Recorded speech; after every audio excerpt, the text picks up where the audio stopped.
Assalamualaikum warahmatullahi wabarakatuh. Halo teman-teman, memperkenalkan nama saya Nurul Adija Rahim dengan NIM J7012104. Pada kesempatan kali ini saya akan menjelaskan mengenai materi farmakokinetik, biotransformasi dan farmakodinamik dari obat isoniazid sebagai obat antituberkulosis. Let's get started. Kita akan membahas mengenai farmakokinetik, biotransformasi, dan farmakodinamik dari obat isoniazid. Sebelum kita memasuki penjelasan yang lebih umum terkait farmakokinetik, biotransformasi, dan farmakodinamiknya umumnya, sebelumnya kita harus mengetahui isoniazid. Nah, isoniazid itu rumus strukturnya itu C6H7N3O, di mana berat molekulnya yaitu 137,14. Nah, isoniazid ini dia memiliki titik lebur 170 derajat Celcius sampai 173 derajat Celcius. Kelarutannya mudah larut dalam air. Isoniazid juga hablur, putih tidak berwarna atau serbuk kabut putih tidak berbau. Kemudian apa sih itu isoniazid? Nah, isoniazid itu atau INH merupakan obat bakterisida pada organisme aktif dan juga bersifat bakteristatis pada organisme semi dorman dan dorman yang digunakan sebagai obat antibiotik antituberkulosis. Nah, kemudian kita akan masuk ke farmakokinetiknya. Sebelum itu, apa sih itu farmakokinetik? Nah, farmakokinetik adalah ilmu yang mempelajari perjalanan obat di dalam tubuh, mulai dari absorpsi, distribusi, metabolisme, dan eliminasi, atau biasa dikenal dengan ADME, yang berperan agar dapat mencapai jaringan sasaran atau target atau reseptor sehingga menimbulkan efek biologis. Kemudian bagaimana ADME isoniazid dalam tubuh? Yang pertama itu ada absorpsi. Absorpsi isoniazid per oral cepat dan sempurna. Konsumsi sebaiknya saat perut kosong karena bioavailabilitas isoniazid akan menurun secara signifikan ketika dikonsumsi bersama dengan makanan.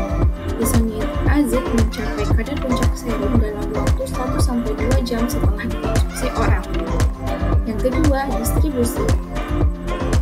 Isoniazid akan segera didistribusikan ke seluruh cairan tubuh seperti cairan cerebrospinal, pleura, dan organ abdomen, serta ke dalam jaringan organ dan organ ekskresi seperti saliva, sputum, dan feses.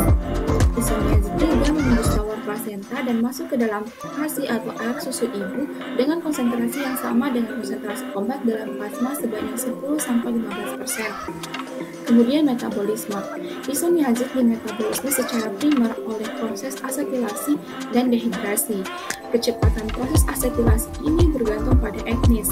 Kecepatan asetilasi tidak dapat mengubah keefektifan terapi, tetapi dengan lambatnya proses asetilasi dapat menyebabkan tingginya kadar obat dalam darah, sehingga meningkatkan reaksi toksisitas obat.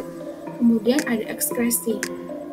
Isoniazid diekskresikan hingga 95% melalui urin dalam waktu 24 jam, terutama dalam bentuk metabolit inaktif. Kurang dari 10% diekskresikan melalui feses. Hasil ekskresi utama yang ditemukan di dalam urin adalah N-asetil isoniazid dan asetil isonicotinat. Kemudian kita masuk ke biotransformasi. Nah, biotransformasi itu merupakan proses perubahan struktur biokimia dalam tubuh dan dikatalis yang diubah menjadi lebih polar atau mudah larut di air dan kurang larut dalam lemak sehingga mudah diekskresikan oleh ginjal. Metabolisme cenderung menjadikan obat inaktif, namun obat yang metaboliknya aktif akan diaktifkan oleh biotransformasi. Obat aktif akan mengalami biotransformasi lebih lanjut dan diekskresikan sehingga kerjanya berakhir. Nah, kita masuk pada jalur bagaimana isoniazid itu sendiri di metabolisme sehingga menimbulkan efek hepatotoksik dan non-toksik. Seperti sudah saya jelaskan sebelumnya bahwa isoniazid ini dia melalui proses asetilasi.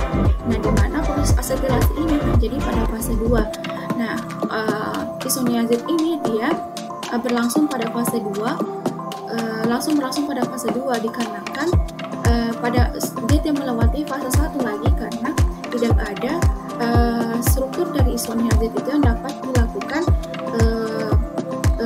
proses reduksi oksidasi, sehingga isoniazid ini langsung ke fase 2, yaitu pada proses asetilasi, yaitu pada isoniazid akan diasetilasi oleh NTA2, di mana akan menghasilkan asetil isoniazid.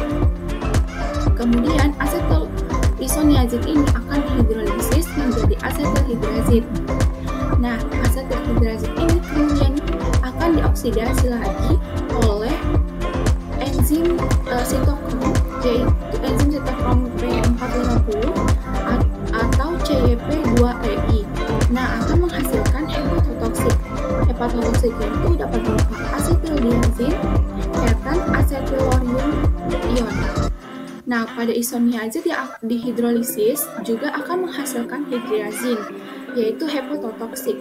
Nah, hidrazin ini akan diasetilasi lagi oleh NTA2, di mana dari proses asetilasi tersebut oleh NTA2 akan menghasilkan diasetilhidrazin. Nah, di mana diasetilhidrazin ini bersifat non-toksik. Diasetilhidrazin ini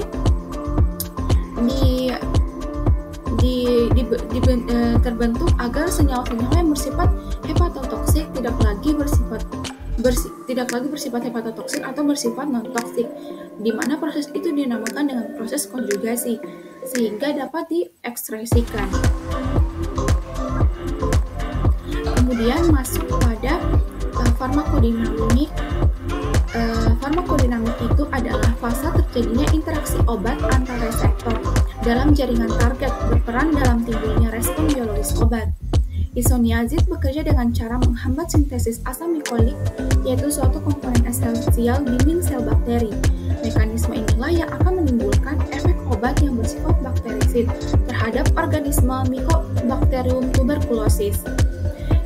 Yang isoniazid juga aktif bertumbuh secara intraselular maupun ekstraselular. Kerja isoniazid juga diasosiasikan dengan terjadinya peningkatan ekspresi piridoksin atau vitamin B6.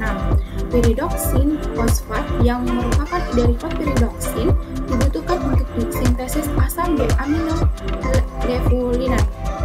Sebuah enzim juga berfungsi untuk pembentukan heme, yaitu defisiensi piridoksin yang disebabkan oleh isoniazid dapat menyebabkan anemia sideroblastik. Nah, ini bagaimana isoniazid itu bekerja dalam sel, di mana isoniazid itu dia akan masuk ke dalam sel dengan difusi pasif. Nah, ketika dia masuk ke dalam sel, isoniazid atau INH itu yang darinya tidak aktif menjadi aktif atau menjadi aktif oleh bantuan enzim KTG. Nah, dengan terbentuknya INH yang aktif, maka dia akan mengikat INHA dan KASA. Kemudian dengan mengikatnya INHA dan KASA, maka dia akan menghambat pertumbuhan dari sintesis asam mikolat. Nah, dengan dihambatnya sintesis asam mikolat yang merupakan sintesis dinding sel bakteri, maka isoniazid ini akan bersifat bakterisidal atau biasa dapat digunakan sebagai obat anti tuberkulosis, di mana nanti isoniazid ini dapat menghambat pertumbuhan Mycobacterium tuberculosis. Nah, kemudian ini adalah modifikasi dari struktur isoniazid sehingga dapat bersifat bakterisidal. Nah, yang pertama itu ada substitusi gugus hidrazin dengan alkil dan aralkil menghasilkan derivat aktif dan inaktif. Kemudian substitusi N1 atau R3 dengan alkil menghilangkan aktivitas. Nah, jadi dengan disubstitusinya N1 atau R3 dengan alkil itu dapat menghilangkan aktivitas dari Mycobacterium. Kemudian substitusi N2, artinya itu tepatnya R1 dan R2 dengan alkil menghasilkan senyawa aktif, yaitu berupa yang tadinya isoniazid yang bersifat prodrug kemudian menjadi aktif dengan substitusi dari N2 yaitu R1 atau R2. Itulah penjelasan